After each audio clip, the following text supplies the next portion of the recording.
Yes, naipasa sa akin. Hindi, syempre yung dam po, basically, galing lang siya sa word na ano pakiramdam. So ano bang pakiramdam ng paano mo hihigitan ang sagad na? Anong pakiramdam na hindi mo simulan ang dapat mong simulang gawin, di ba? So yun lang yun, and naglalabas kami ng frustration and grit, parang ganyan. So yes, that's dam. Damn. Wow. Dam. Of course, nung nag-start naman kami, hindi namin na-imagine na magkaroon kami ng ganitong klaseng fandom. Very strong, very supportive, and super mapagmahal na fandom. But yeah, lagi naman sinasabi na we are doing this not for us, but of course, for them. Lahat naman na achievements ng group, hindi lang dahil sa amin. Of course, para sa ating lahat, atin to, 18 na lahat. Walang 18 kung walang SB19. So, Yeah, that's cool. binabalik lang namin lahat sa inyong lahat. Siyempre. Alam nga, ibalik namin yung konti sa inyong, hindi. Ginagawa namin lahat ng ito para sa inyo. Of course, right now na merong day 2, wala naman kaming ina-expect anything. Basta gusto lang namin makabili yung mga hindi nakabili ng ticket. Yes!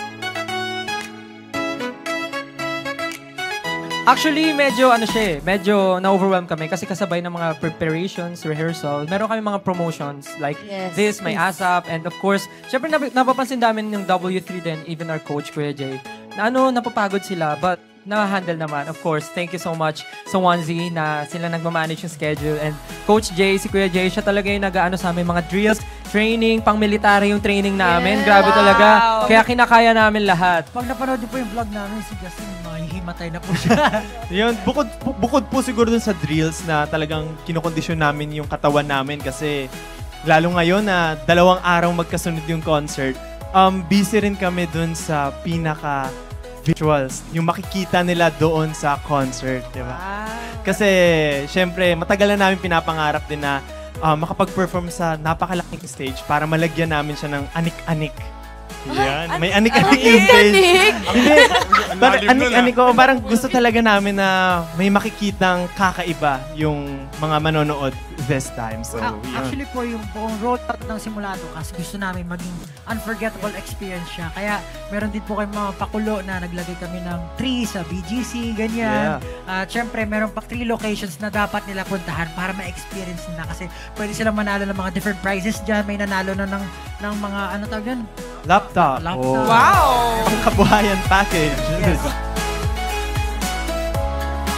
Siyempre po ang mga special guest doon ay walang iba kundi si Philip, Ken, Pablo, Josh, Justin at Stel. So marami po kayo lahat doon. Truly. Wow! Star-studded. Star-studded talaga.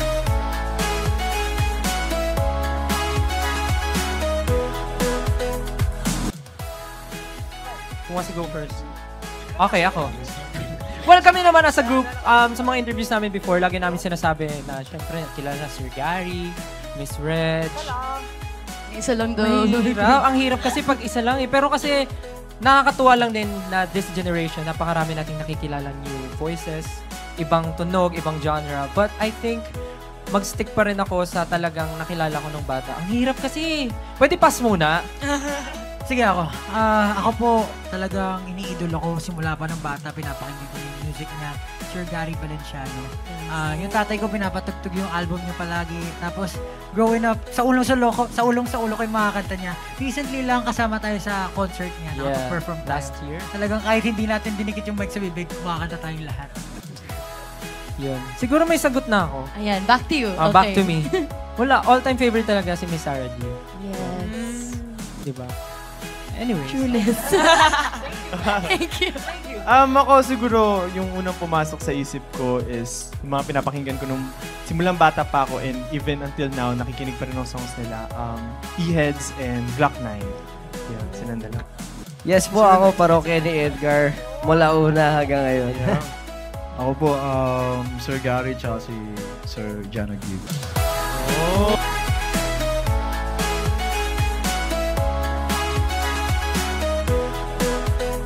Yung pagiging chaotic or magulo. Kasi po pag solo, syempre nasusunod ka sa mga gusto mo. Pero pag 5 kami, kasama sa teamwork yun eh. May mga minor na parang arguments, or hindi naman arguments, pero brainstorming, discussions, na syempre, i-challenge namin yung isa't isa. Yun yung maganda sa amin. Siguro mas nakaka-formulate kami ng mas magagandang ideas through that.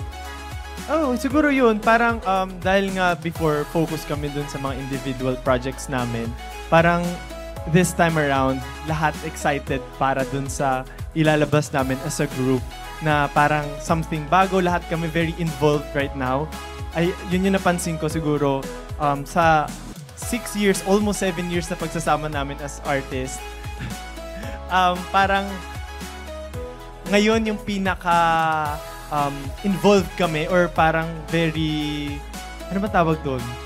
Hands-on. Hands-on talaga. Baka kasi tayo yung may-ari. Cooperative. Baka tayo may-ari ng kumpanya, kaya gano'n, no? Parang naalala ko lang nung trainee tayo na tayo lang din. Parang ganun yung nangyari ngayon na, sige, laban.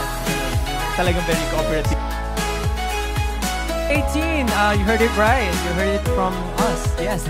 Malapit na po i-drop ang aming EP sa April 25 na po yan. Excited na po kami marinig nyo ang mga prepare at mga nais naming i-share sa inyo gamit ang aming musika at ang aming experience. So abangan nyo po yan. Simula at Wakas EP will be out on April 25. And of course, our Simula at Wakas kick-off Day 1 and Day 2. You can check our official social media account. Just search for SB19 Official and Official SB19 for more details. And I'm sure excited kayo sa narinig nyo today, but yeah, mag-isip kayo ng mabuti kung pupunta kayo sa Day 2 kasi pag hindi, it's your loss. Wow!